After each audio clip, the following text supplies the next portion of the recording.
Fadime. Labarin Fadime littafi na biyu na Fulani Ɓingel. Babi na 1.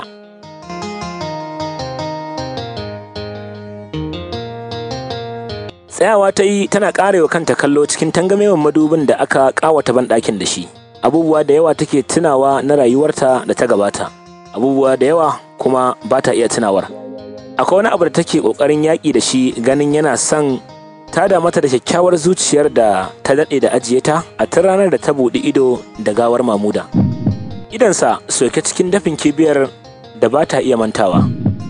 A yanzu kam da take cikin garin Lagos, cikin gidan kyakkyawar budurwar Linda, ba ta fatan wani abu da zai katse mata sabuwar rayuwar da take son farawa, ko da tausayi ne ko jin kai. Kai uwa uba, imani gaba ɗaya ta dunkule su ta ɗora wa Abbati don amfanarsa shi kaɗai tal. Tabbas za ta iya yin koma menene, ganin rayuwar tilan ɗan nata ta yi irin nagartar da take so. Za kuma ta mai da komai ba komai ba gurin gina ta rayuwar da take son fara ta a yau ko kuma gobe.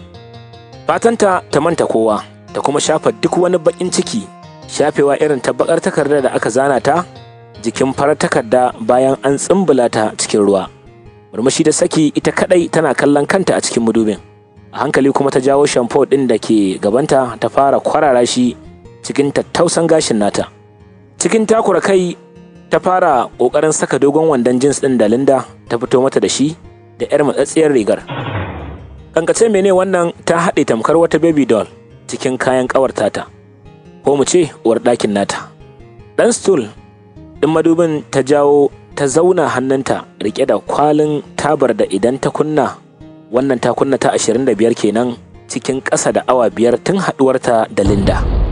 Tsaf ta sauke limsassun idanuwan nata cikin na Linda da ta yi kamewar mintuna tana ƙarewa faɗi kallo, fuskarta ɗauke da mamaki. Ya rab, faɗi kin kashe yanda tunanin wace ce ke. Na rantse ba wanda zai ganki yanzu ya ce ke ce ta cikin tashar nan. Kin koma tamkar wata 'yar ƙasar Ethiopia. Anya faɗi baki da alaƙa da Larabawa ko sarakuna?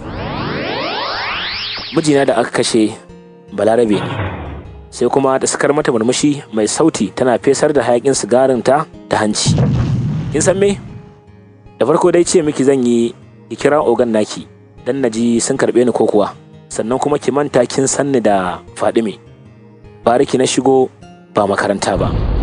Za ki zaɓar kowane suna ki sanya min, amma banda sunan da zai dinga tuna mini wani abu da ya gabata a baya. Sai abu na ƙarshe, na yarda zan miki koma menene da kuma ladabin da za ki mamaki, amma da sharaɗi. Kar ki takura ni mu'amala da ɗa namiji, kin dai gane kowane mu'amala nake nufi. Kar kuma mu yi duk wani abu marar kyau gaban yaron nan. Zan yi koma me don ganin na inganta rayuwarsa da tarbiyarsa. Don haka ba na fatan ya kalli wani abu marar kyau daga gare ni ko gare ki ko ga waninmu. Idan kin amince mini hakan, ni kuma na yarda zan dawwama da ke daga nan har ƙarshen rayuwarmu. Ta furta tana sauke idanuwanta kan Abbati da ke barci ki shirɓan tun bayan wankan da ta masa.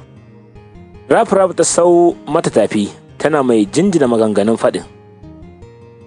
Jikin madubi ta yi a hankali ta zauna gefensa, hannayenta ta cusa cikin gashin nata tana mai yamutsa shi kamar mai tunani. Da sauri kuma sai ta ɗago tana duban Fadimen da idanta ke limshe tana kallon rufin ɗakin.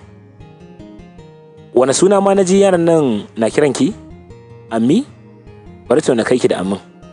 Buɗe idanuwanta ta yi tana gyaɗa mata kai. To Ammi, idan da takarda ma ki ɗauko ki rubuta. Ni Linda na yi alƙawarin ba zan taɓa yin abu marar kyau gaban yaro ba. Ba kuma zan takura ki yi abin da baki so ba, ko da kuwa ci gaban ki ne.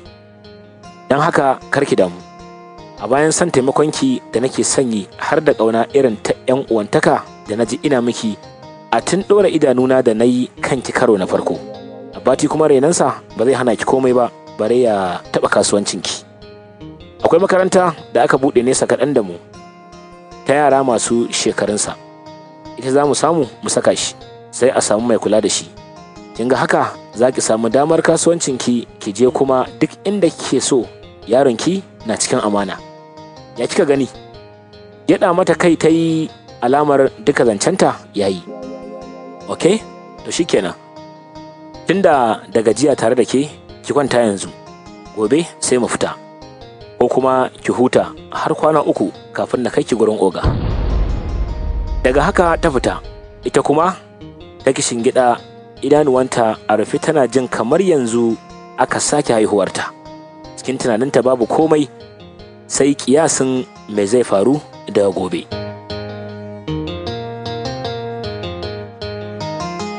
Bayan kwana 3 har ta ɗau 'yar jakarta da Linda ta bata za su fita, idanuwanta suka sauka kan ledar Biba wanda ya faɗi da ta tuna ita ce silar zuwanta garin nan. Kamar ta juya idan suka dawo ta duba a nutse, sai dai kuma haka kawai ta ji wani abu na fusgarta zuwa ga ledar, jikinta kuma na daɗa sanyi.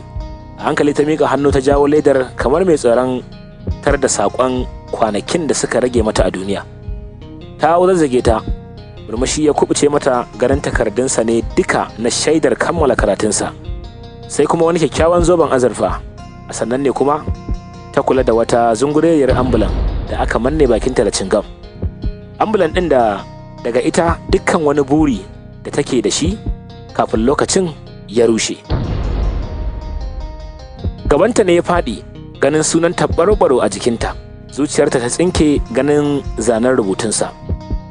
Shafa rubutun take, tana jin ɗumin hawayen da ke bin kuncinta na zarcewa har saman labbanta. Mamuda wata halitta ce a rayuwarta da ba za ta taɓa daina zubar masa da hawaye ba. Haka ba ta zaton za ta ƙara samun halittar da za ta gwada mata ƙauna irinsa. Komai ya dawo mata sabo a yanzu. Cikin hawaye da bata san yadda za ta hana zubar su ba, ta fara karanta takardar. Ga ta nan date ɗinta ya nuna ya rubuta ta kwana 14 kafin mutuwarsa. Kuna sauraron wani labari ne daga Bakandamiya, wanda fasihiyar marubuciya wato Fulani Bingel ta rubuta. Domin samun ci gabansa ko kuma wasu labarin tare da muhimman rubututtuka, sai ku ziyarci shafinmu na www.bakandamiya.com.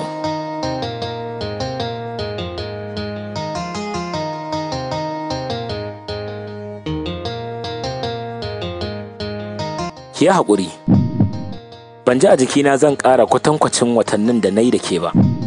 Haka ban ji a jikina za ki tozarta a yayin da babu ni ba. Ki yi haƙuri, ban kuma ji a jikina za ki illata rayuwarki saboda rashina ba. Na sani a lokacin da za ki ga wannan takardar ba na duniyar nan tamu. Na kuma sani ba za ki taɓa fasa yin abin da zan roƙe ki ba. Zan roƙe ki alfarmar da ban taɓa roƙar ki irin ta ba. Ki mini wannan alfarmar ba dan ni ba, ba kuma dan ke ba, sai dan yaron mu Abbati. Fati, komai matsin rayuwa, kar ki kuskura ki lalata rayuwarki ta gobe irin yadda na ɓatatawa. A komai za ki duba gobenki, wanda na tabbata ba za ki hango komai ba sai ci gaban Abbati. Haka komai rintsi, kar ki ciyar da shi da abin da yake haram. Ki yi haƙuri da kalar rayuwarki, ki kuma yi koma menene da ƙarfinki ta tsarkakakkiyar hanya gurin gina gabanku. Abin da baki sani ba, silar aikata haram ya kawo ni gurin nan da a yau nake nadamar kasancewa ta cikinsa. Nake kuma nadamar yin bin abin da mahaifina ke so saboda gudun saɓawa Allah. Sai kuma gashi na zo ina aikata abin da ya fi munin wanda mahaifina ke yi. Ina kashe musulmi, ina kashe duk wata halitta ta tsaya a gabana. Da a ce na san rayuwar za ta kawo ni nan, da tun ina shekaru 15 zan ba wa mahaifina haɗin kai. A tun ranar da na gane menene sana'arsa da me ya auri mahaifiyarmu da kuma me ya same mu har muka rayu tsawon wannan shekarun. Kamar yadda na faɗa miki, Balarabe ne, ya taho Najeriya shi da wasu abokansa. A nan Lagos ya haɗu da mahaifiyata, ya aure ta bayan an kai ruwan rana ita da 'yan uwanta.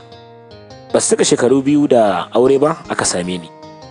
Bayan shekara 5 da haihuwata, Allah ya mata rasuwa, wanda har yau ba a san abin da ya kashe ta ba, an dai wayi gari ne kawai an gagawarta. Duk da wani likita ya ce zuciyarta ce ta buga irin bugu ɗayan nan. Allah dai masani. Ta dai mutu ta bar ni kaɗai sai mahaifina. 'Yan uwan mahaifiyata sun so karɓa ta amma ya hana, ya ce zai nemo wacce za ta ci gaba da kula da ni har zuwa girmana. To haka na tashi da mahaifina cikin wata irin kulawa da ban sanya zan miki bayanin ta ba har zuwa lokacin da na cika shekaru 18 a ranar da na kammala sakandare, ranar na gane waye mahaifina a bayan kyakkyawar surarsa. Na dawo gidan a cikin rashin saninsa na zan dawo ranar. A falon gidan na tar da su tsirara shi da abokansa suna aikata masha'a. Mahaifina babban ɗan luwaɗi ne da babu na biyunsa kaf Lagos, don kuwa har daga ƙasashen ƙetare ake hayar safati. Wani abu ne wannan da ban san ya zan wasafta miki girmansa cikin idanuwana ba. Abu mai muhimmanci dai shine bayan ya tabbata na gansu, ya jawo ni yana rarrashi na da nuna mini ba fa komai bane haka. Nan gaba ni yake so ma na gaje shi. Ina kuka ina roƙansa ya daina. Ƙarshe ma na bar cin abinci da duk wata walwala saboda haka. Ganin yana ƙoƙarin rasa ni ya sa yi mini alƙawarin ya bari. A haka rayuwar ta tafi, ban ƙara kama shi da wani laifin ba har zuwa lokacin da na kammala digiri na. A sannan ne ya fara fiddo da maitarsa fili kaina shi da abokansa. Ashe su duka jira suke in kai lokacin da za su jawo ni cikinsu. Su duka sun saka 'ya'yansu ciki, ni kaɗai na rage. Da ke na nuna musu ko za su kashe ni ba zan yi abin da suke so ba. Ƙarshe ma tattarawa na yi na bar gida. Bayan wasu lokuta na dawo, ko mahaifina ya shiga nutsuwarsa, ashe duka a banza. Haka in tafi in dawo har wata rana da mahaifina ya muna alƙawari a karo na biyu cewar ya tuba baya sake aikatawa. Mun zauna tsawon wata 2 cikin kwanciyar hankali kafin wani dare kamar cikin barci na ji an tsikara min abin da ban ƙara sanin inda kaina yake ba sai bayan wasu awanni. Na farka na ganni ni da mahaifina jimbar. Ya gama aikata abin da yake muradi kaina ba tare da yardata ba. Ban sanya zan kwatanta miki girman baƙin cikin da ya mamaye ni ba. Na dai san lokacin da na shaƙe mahaifina, ƙarshe na sauke masa yatsuna 5 a fuskarsa. Na mari mahaifina Fati, abin da har abada ba zan bar nadamarsa ba. Akan idona ya goge ƙwallar idansa sa'ad da nake har da takarduna na fice daga gidan, na fice daga rayuwarsa gaba ɗaya na shiga duniya. Da kan hanya ta zuwa Kano ne dan na gina sabuwar rayuwata a can. Su Imam suka tare mu, na tsira ba dan komai ba sai dan kyawun da na yi wa Imam. Wannan dalili ya sa ya ɗauko ni ya kawo ni cikinsu, aka fara bani horo har zuwa sanda na yi gogewar da tasilarta na haɗu da ke. Kin ji wane ne ni? A yanzu ina roƙonki da duk ranar da kika samu kuɓuta daga nan, ki tafi Lagos can gurin mahaifina. Na tabbata zuwa yanzu ya yi girman da ba zai iya aikata wata alfasha ba. Wa ya sani ma ko ya tuba? Ki bashi labarin abin da kuskurensa ya ja tilan ɗansa. Ki kuma tabbatar masa da cewar ke matata ce, don haka duk wani abu da ya san yayi shi da sunana ya mallaka miki shi. Ki nuna masa zoben azurfar da zaki tarar tare da kayan nan. Ita kadai ce za ta bashi shaidar ni na aiko ki gare sa. Ki rayu da Abbati rayuwa mai inganci. Mamuda. Zuwa yanzu hawayen sun kafi, sai tsantsar tausayin Mamuda da ya mamaye ta. Ashe dai ba ita kadai aka halitto da damuwa ba. Ashe dai masu kuɗi da masu ilimi su ma suna da irin tasu damuwar.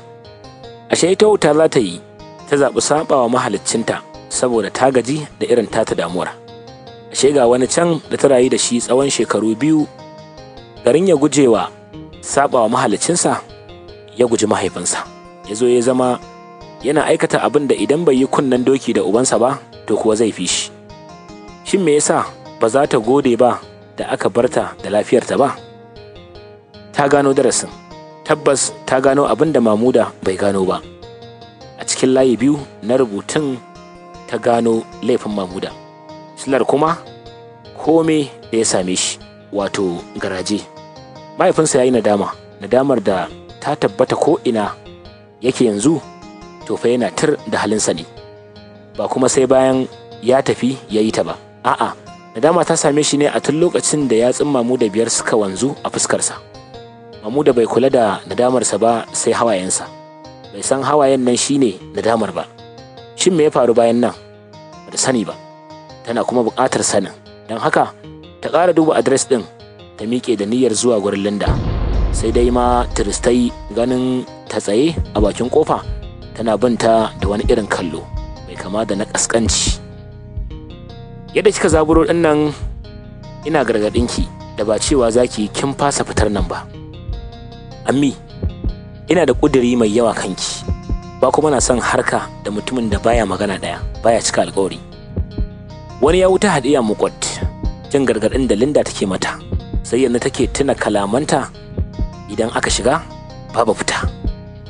Ai ba riga na shiga ba.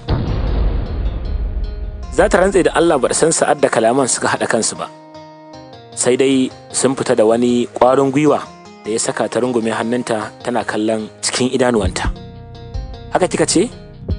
A kwana 3 kaɗai ke ƙoƙarin nuna mini rashin halacci irin naku Hausawa?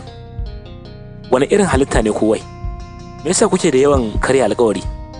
Da furta tana ƙoƙarin saita kanta. Bata so tun yanzu ta nuna mata ɗayar kalar tata ba. Sani ne bata yi ba. A ta ranar da ta ɗora idanuwanta kanta take jin buƙatarta. A yanzu kuwa babu wata halitta da take ƙauna irinta.